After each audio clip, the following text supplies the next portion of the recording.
भगवान शिव के तीसरे नेत्र की उत्पत्ति की रहस्यमय पौराणिक कथा है।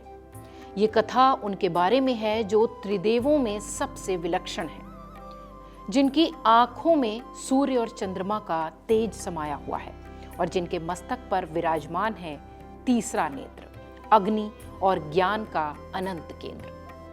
भगवान शिव का तीसरा नेत्र केवल क्रोध का प्रतीक नहीं है, बल्कि उनके अंतहीन ज्ञान, ब्रह्मांडीय संतुलन और योग शक्ति का प्रमाण है। पर प्रश्न ये है कि तीसरे नेत्र की उत्पत्ति भला हुई कैसे?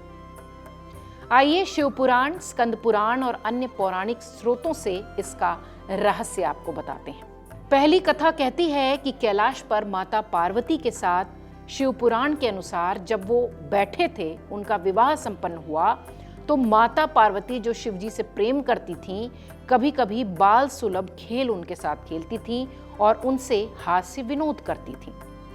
एक दिन माता पार्वती ने प्रेमवश अपने कोमल हाथों से भगवान शिव की दोनों आंखें ढक लीं।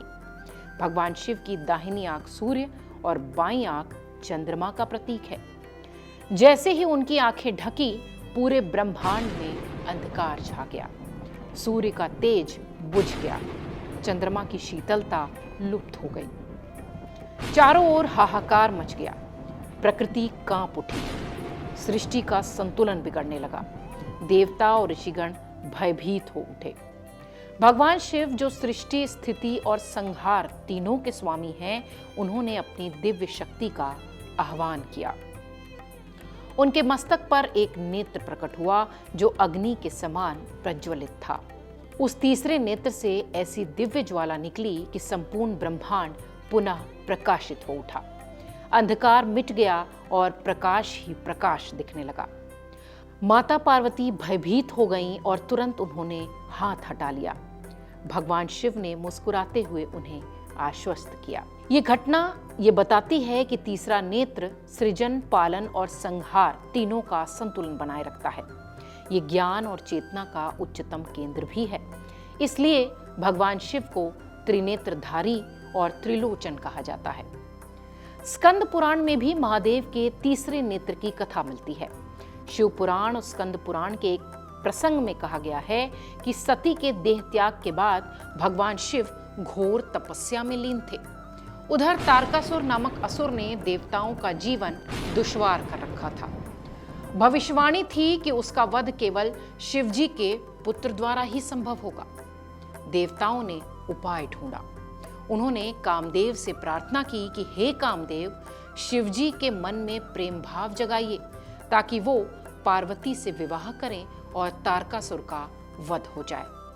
कामदेव जो प्रेम के देवता थे, उन्होंने पुष्प बाण का प्रयोग किया। जैसे ही वो बाण भगवान शिव के हृदय को स्पर्श करता है, उनकी समाधि टूट गई। शिवजी ने अपनी आंखें खोली और तीसरा नेत्र प्रकट किया। उस तीसरे नेत्र से निकली प्रचंड अग्नि ने कामदेव को वहीं भस्म कर दिया। कामदेव की पत्नी रति विलाप करने लगी। तब भगवान शिव ने उन्हें वरदान दिया कि कामदेव अदृश्य रूप में सबके हृदय में प्रेम भाव से जागृत रहेंगे। इस कथा का गहन संकेत भी है, जो ये बताता है कि तीसरा नेत्र माया के बंधनों को भी भस्म करता है, पर प्रेम को नष्ट नहीं करता, बल्कि उसे दिव्यता देता है। कुछ ग्रंथों में यह भी कहा गया कि जब भगवान शिव घोर तपस्या और समाधि में लीन हुए, तब उनकी चेतना इतनी जागृत हो गई कि ज्ञान और अग्नि का केंद्र उनके मस्तक पर प्रकट हो गया। यह तीसरा नेत्र भौतिक आंख नहीं, बल्कि जो सृष्टि का संपूर्ण सत्य देखती है। इसलिए शिव को त्रयंबक, त्रिनेत्रधारी और महायोगी भी कहा जाता है। तीसरे नेत्र का गहन आध्यात्मिक अर्थ भी है, जो कहता है कि अज्ञान का अंत होता है, अहंकार का नाश, ब्रह्मज्ञान की प्राप्ति ही सत्य की दृष्टि है।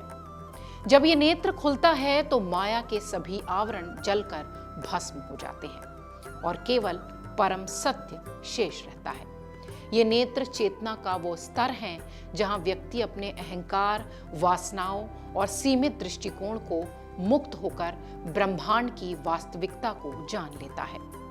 जब भी हम भगवान शिव के तीसरे नेत्र की कथा सुने, तो इस बात को याद रखें कि ये केवल क्रोध और संहार का प्रतीक नहीं है, बल्कि आध्यात्मिक जागरण, अंतर्दृष्टि और परम ज्ञान का सर्वोच्च प्रतीक है।